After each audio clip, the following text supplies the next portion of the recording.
For people who couldn't afford it, we would provide them some subsidies.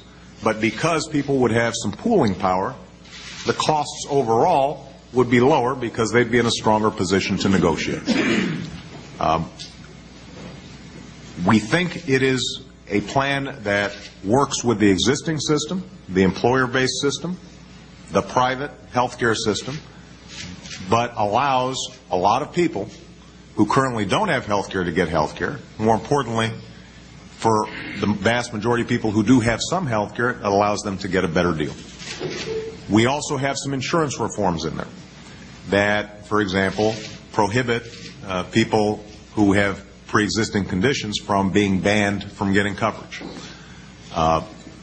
We also talk about how we can help to make the Medicare system more effective and provide better quality care.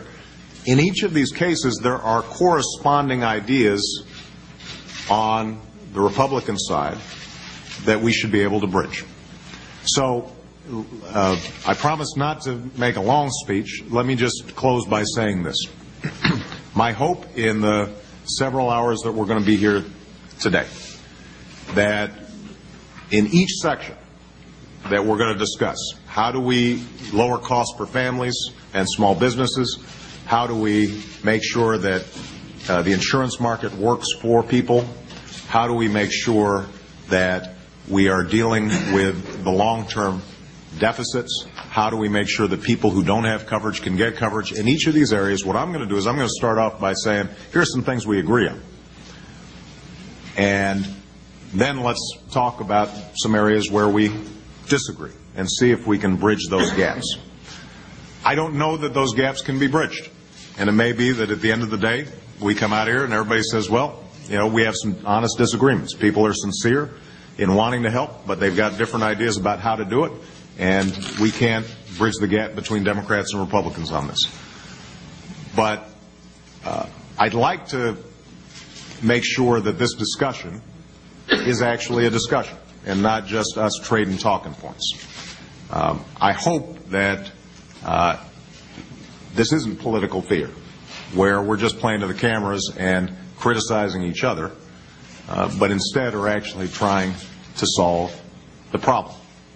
That's what the American people are looking for.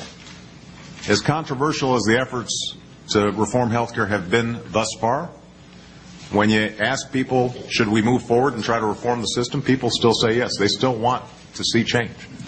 And it strikes me that if we've got an open mind, if we're listening to each other, if we're not engaging in sort of the tit for tat and trying to score political points during the next several hours, that we might be able to make some progress.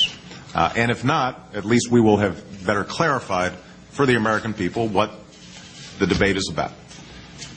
So with that, I just want to say again how much I appreciate everybody for participating. And I am going to now turn it over to Senator McConnell so that he can make some opening remarks, and we'll just go back and forth between the Democratic leaders in the Senate and the Republican leaders, House and Senate, and then we'll just open it up and we'll start diving in.